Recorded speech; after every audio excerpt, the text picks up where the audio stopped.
Hello guys, welcome to my channel. My name is Akilola Insanya. And in our last class, we discussed quite a few things. And in this class, if you've not seen my last class, you can watch it on my channel, which is my last video on chemistry. But if you've been following my channel for a while, you know that we started chemistry, and we also did some math. So today I've had a break for a while because I've been very busy at work lately. But you know the schedule has kind of lessened up a little bit, so I have time to do some recording. Today we're going to be talking about accuracy and precision, because as a science person, and more specifically as a chemistry student, the accuracy of what you do is very important, and how precise you are is also very important as a chemist. So, first thing we're going to do is define accuracy and precision, right? So we have accuracy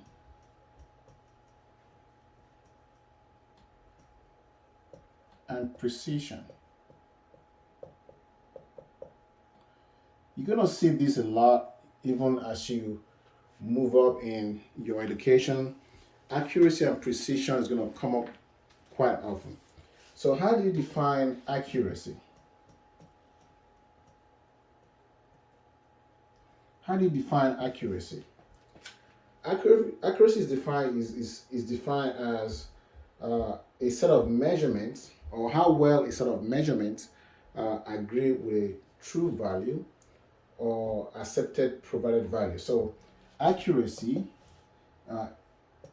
is how well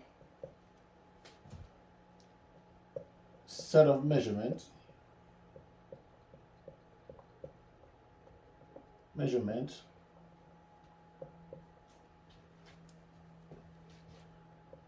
agree with a true value or accepted known value. So what is this? What does this mean exactly? So accuracy. So let's say you weigh. Let's say I weigh an item. Say I weigh a ball,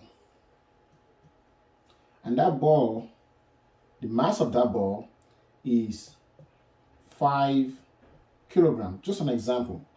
So I weigh on a scale that we say that scale is very accurate. So I pull this ball on a scale,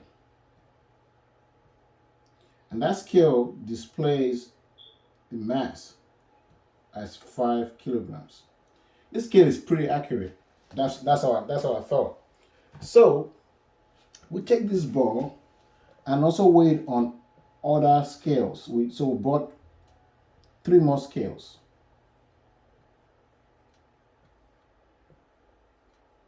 We bought 3 more scales that is different from the original scale. And we'll put the ball on this scale, the same ball. Let's say the ball is A, so that we will know it's the same ball. Okay? This scale displays 4.99, and this scale displays 5.00 in kilograms now. And this scale displays 5.01 kilogram. Because these numbers are very close to the known value of the ball, very close, we say that these scales are accurate. They're accurate because this value is extremely close to the known value, accepted known value, because we've accepted that this ball is 5 kilograms. So that is accuracy. Now, what about precision? how do you define precision? So precision is defined as how well sets of measurements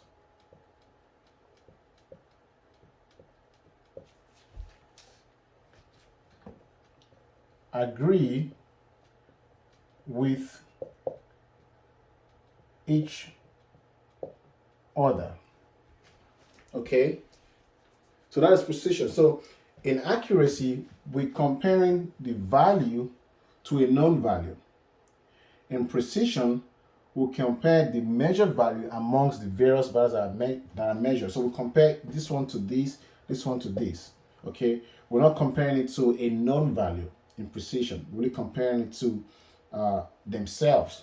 So in this case, how well set of measurement agree with each other? So this value, I'm going to use an example again. This value agrees with this value, agrees with this value. So we can say that these scales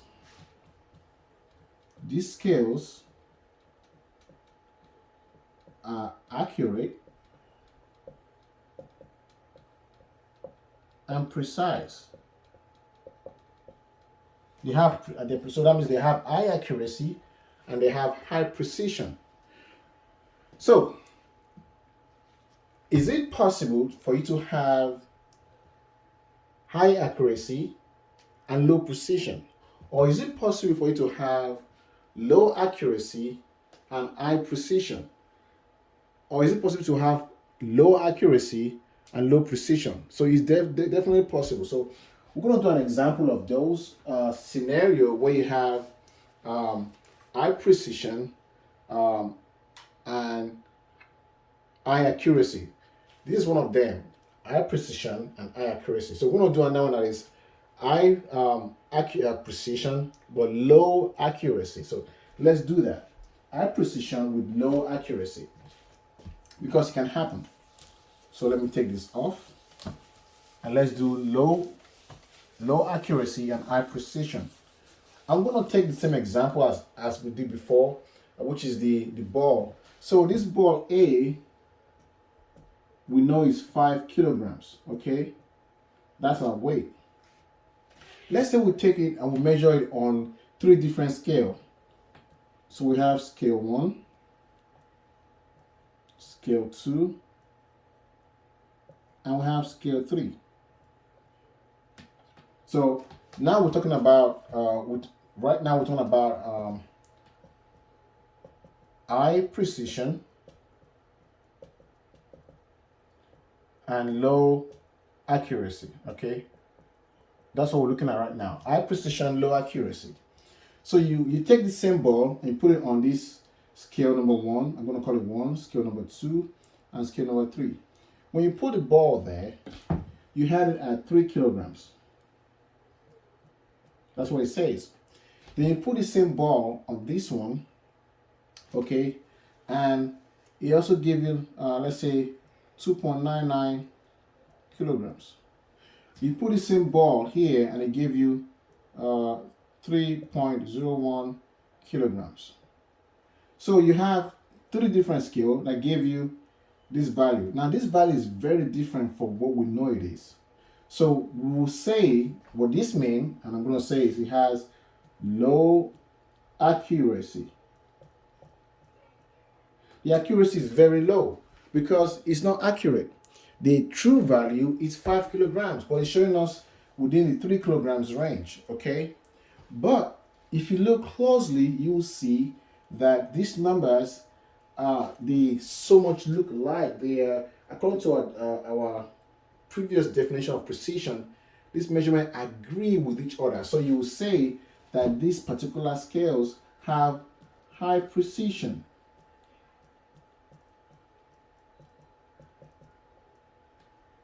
And this happens a lot. If you're in the lab, it's possible that your scale is not calibrated, right? And it's giving you wrong number, but the number is actually consistent. So you can weigh it 5 times, or you can even weigh the same scale. So you get in one scale, which it has happened to me before.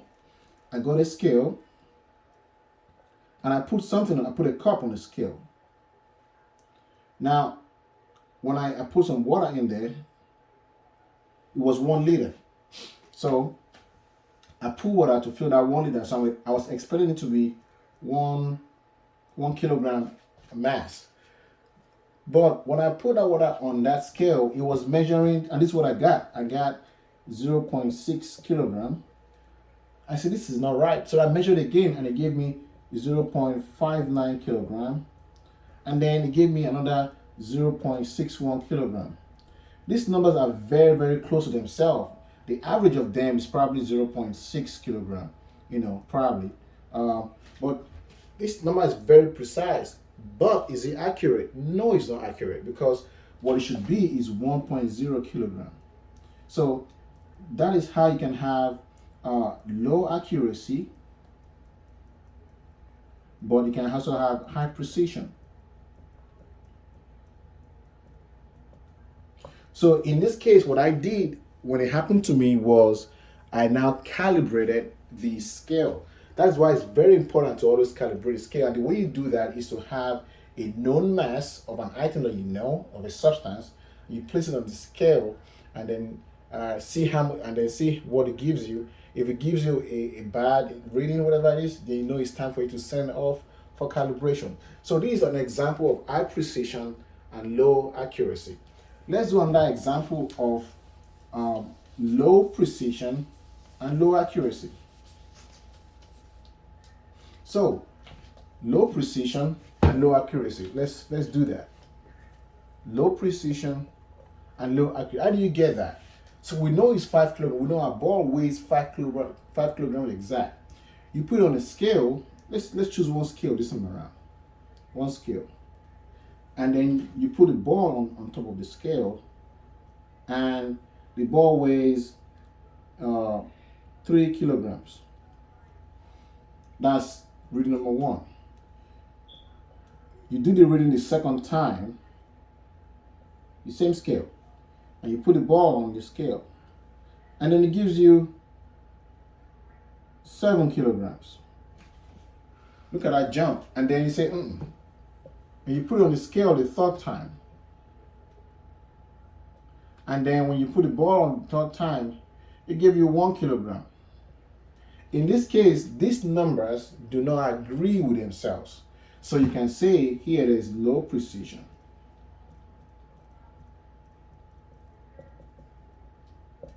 Also, this number is nowhere close to what we know the ball should be, 5 kilograms. So you're going to say you have low accuracy.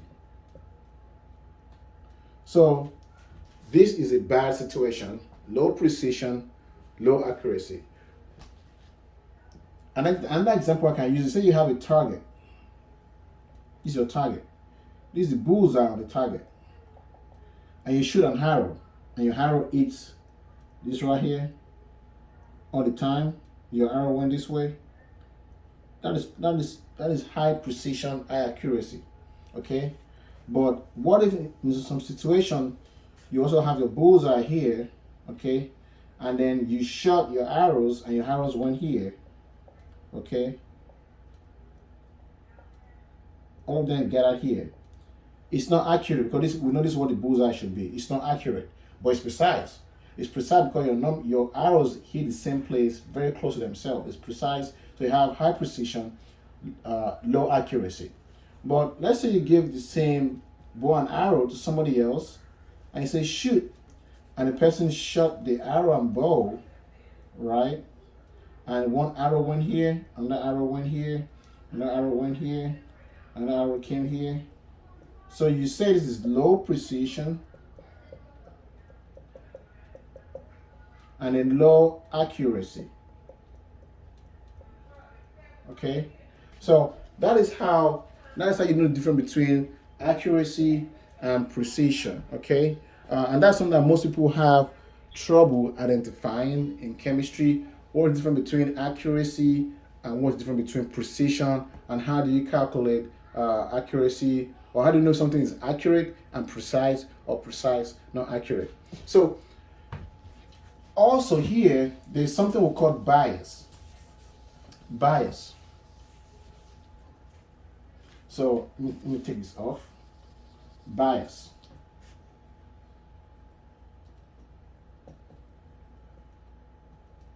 So bias is defined as a variable, or I don't want to use word, I don't want to use a big word. I'll say is a measure of how, let me put this one. Is a measure, bias is a measure of how a value is different from the expected value with respect to accuracy, okay?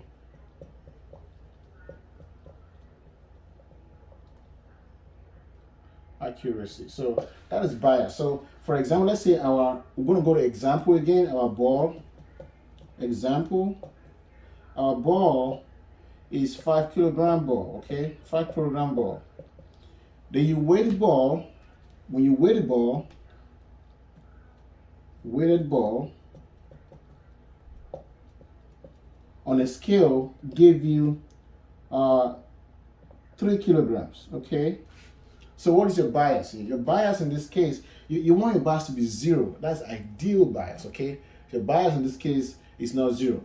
Your bias, okay, will now be equal to measured value minus, this is going to be modulus, minus known value, non-accurate value, okay?